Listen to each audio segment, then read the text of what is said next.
Cricket বিশ্বকাপ মানেই উত্তেজনা, আবেগ আর কোটি কোটি দর্শকের চোখ। কিন্তু এবার বিশ্বকাপকে ঘিরে তৈরি হয়েছে এক ভিন্ন রকম রাজনৈতিক ও কূটনৈতিক উত্তেজনা। বাংলাদেশের বিশ্বকাপে অংশগ্রহণ নিয়ে অনিশ্চয়তার মাঝেই পাশে দাঁড়িয়েছে পাকিস্তান। খবর এসেছে বাংলাদেশ যদি বিশ্বকাপ খেলতে না পারে তাহলে পাকিস্তানও বিশ্বকাপ বয়কট করবে। এই ঘোষণা শুধু ক্রিকেট নয়, পুরো আইসিসি ব্যবস্থার জন্যই এক বড় ধাক্কা হতে পারে। পাকিস্তান বিশ্বকাপ বয়কট করলে কী ধরনের ক্ষতির মুখে পড়বে আইসিসি, আর এই সিদ্ধান্ত বিশ্ব ক্রিকেটে কী বার্তা দেবে? বাংলাদেশ ও পাকিস্তান দুটি দেশই ক্রিকেটে আবেগপ্রবণ ও শক্তিশালী সমর্থক ঘাঁটির অধিকারী।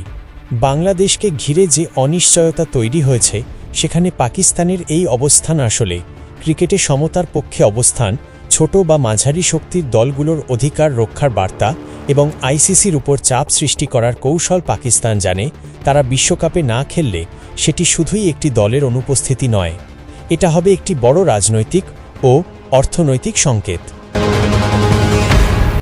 এখন আসি সবচেয়ে গুরুত্বপূর্ণ বিষয়ে, টাকা, টিভি সম্প্রচার ও বিজ্ঞাপন ক্ষতি। পাকিস্তান মানেই 24 কোটির বেশি জনসংখ্যা, বিশ্বের অন্যতম বড় cricket TV market, crore crore live দর্শক। পাকিস্তান না খেললে টিভি রেটিং কমবে, বিজ্ঞাপনদাতারা আগ্রহ হারাবে, ব্রডকাস্টাররা আইসিসির ওপর ক্ষতিপূরণের চাপ দেবে। এতে আইসিসির ক্ষতি হতে পারে শত শত মিলিয়ন ডলার। পাকিস্তান ম্যাচ মানেই high voltage match. Bharat Pakistan match তো বিশ্বকাপের সবচেয়ে বড় আকর্ষণ। পাকিস্তান না থাকলে টিকিট বিক্রি কমবে, স্টেডিয়ামে ফাঁকা গ্যালারি, বিশ্বকাপের জৌলুস নষ্ট হবে। আইসিসি নিজেকে বলে ক্রিকেটের নিরপেক্ষ অভিভাবক, কিন্তু যদি বাংলাদেশ বাদ পড়ে পাকিস্তান বয়কট করে, তাহলে প্রশ্ন উঠবে আইসিসি কি সত্যিই নিরপেক্ষ? বড় দেশগুলোর কথাই কি বেশি শোনা হয়?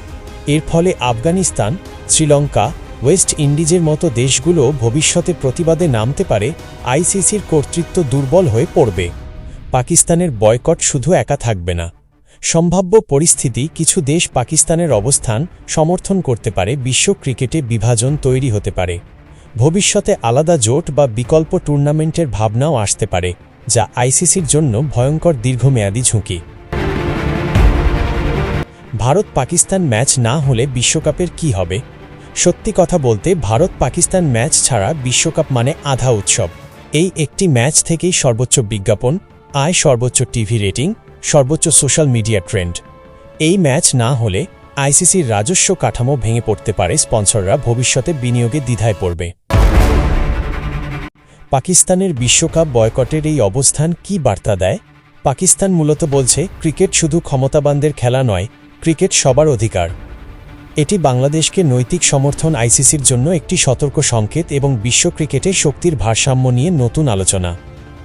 বাংলাদেশ যদি বিশ্বকাপ খেলতে না পারে এবং পাকিস্তান সত্যিই বয়কট করে, তাহলে ক্ষতিটা হবে শুধু বাংলাদেশের নয়, শুধু পাকিস্তানের নয়, সবচেয়ে বড় ক্ষতি হবে আইসিসির, কারণ ক্রিকেট বাঁচে অংশগ্রহণ, সমতায় আর বিশ্বাসে।